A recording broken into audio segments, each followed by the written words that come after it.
Hey everybody, this is a pickup video, and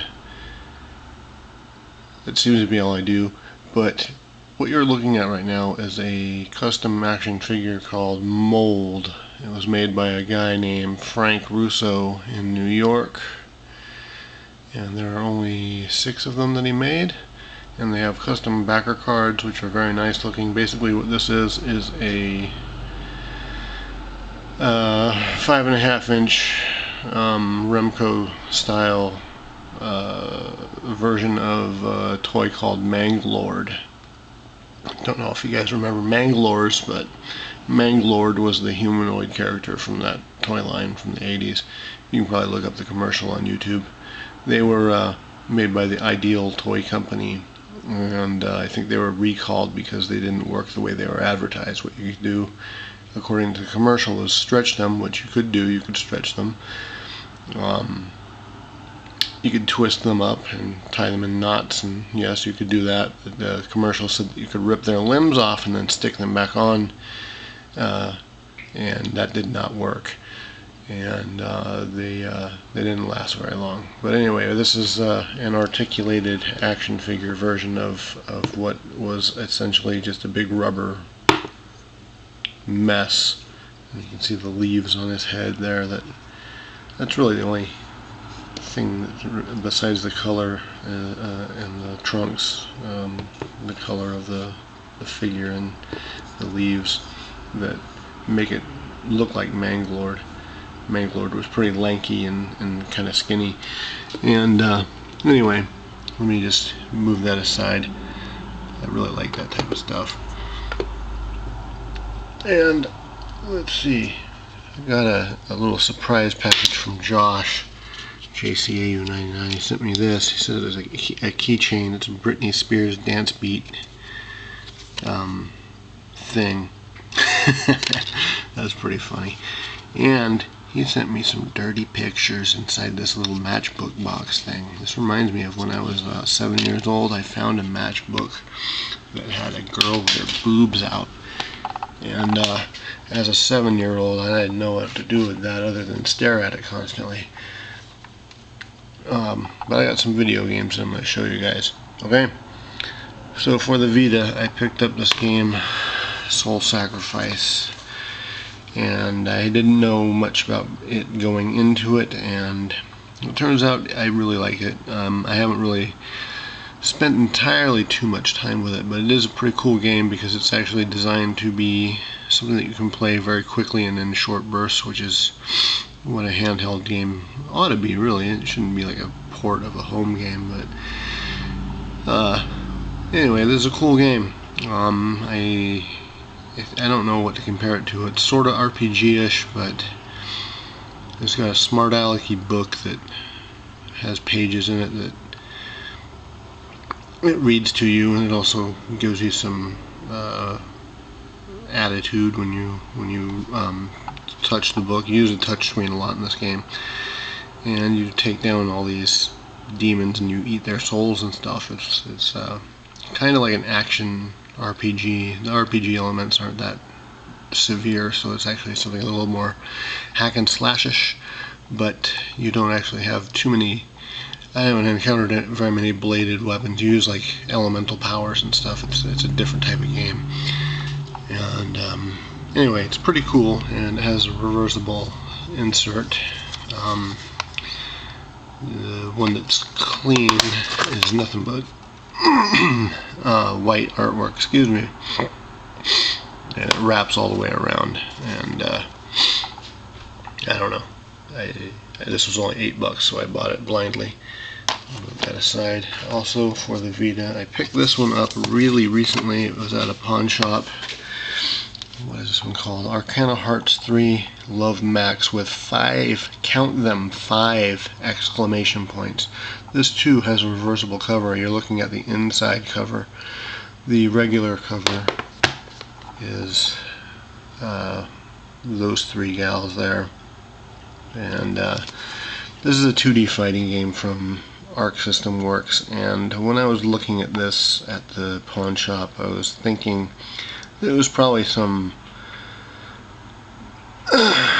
pervy teenage anime boob jiggling panty shots bullshit, and that's exactly what it is. I was not surprised or anything when I found out what this was when I started playing it. Not really into it, and yeah, I'm not really down with the pervy games and stuff like that, so might not be playing that one much, but I'll keep it in my collection. I got the maligned Mighty No. 9 a while back.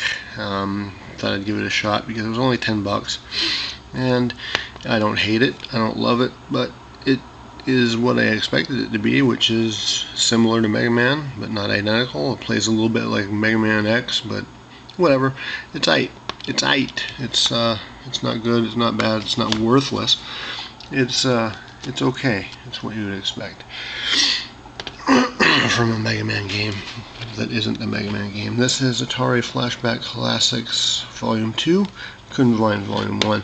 Picked this one up on a whim, and it has 50 games on it, and most of them all suck. And it has some arcade games on it, which is pretty cool. That I like. I picked also up on a whim was the Amazing SpiderMan 2. Don't know why I got this. It's still wrapped. I could probably take it back if I don't feel the need to keep it, because I am just kind of scaling back on what I purchase and stuff, and haven't given that one a shot yet, but people say it sucks, and I tend to like Spider-Man games. And I picked up Doom. This was also only $10. It was marked at 17, but I was pleasantly surprised at the cash register for it to ring up at only $10. It's definitely worth $10 for a series that I am unfamiliar with. I did play the original one way back when it first came out for a few minutes, and I wasn't really into the whole looking down the barrel of a gun perspective. Wasn't terribly impressed with it, the way that people who enjoy their PC games are. But this game, it kicks all kinds of ass. I'm having a lot of fun playing it, and I guess you can make me an instant convert with this one, because I've been playing it pretty much a lot lately, and it's a lot of fun. And let's see, Rise of the Tomb Raider. I picked this one up. This is in the plastic box, which I prefer to the one that looks like a book. And this game kicks ass. I'm not done playing through this one or Doom, and been playing this one pretty steadily lately, and it's a lot of fun, and I'm not sure how far into it I am. It seems like I'm at a point where it might be like halfway through, but I don't know. It's a good game. It's not necessarily more of the same for the last one, because there are some new additions and improvements and stuff, and a lot of new weapons and different abilities and crafting and shit like that, kind of Last of Us style crafting. But you all have probably played this by now, so I'm telling you nothing that you already don't already know, sorry. Anyway, it's a good game. And I picked up Transformers Devastation for the PS4, because even though I have it on PS3, I haven't turned my PS3 on but maybe 3 times since I got my PS4, so I figured I might as well play it on the PS4 since I use that one more often, and I might, give it a second shot, because I got to a point where I just didn't want to play it anymore, and I'll give it another go. It is a fun game. I liked it when I was playing it, but I think I got in an area where I couldn't make any progress, so I stopped. And that is kind of something that I am fairly want to do most of the time when I'm playing these games that I have so many, and that's the fate of most of the games that I play. I end up getting stuck or bored, and then I'm like, oh, I'll go back to that one, and then I end up piling up more games from GameStop and Walmart, and end up with a massive backlog. I mean, look at this. I got like 25 or 30 PS4 games already now. And anyway, good stuff. Glad I got all this shit, and hope you guys are having a good day, evening, whatever, and you guys take care of yourselves, and I will catch you next time. And you'll be seeing a lot more stuff like this, because I am very into buying this type of figure right now. And excuse me if that's not your thing, then I'm sorry ahead of time. Oh yes, one more. I picked up Baron von Raschke from the AWA line. I'm going to be using this for something.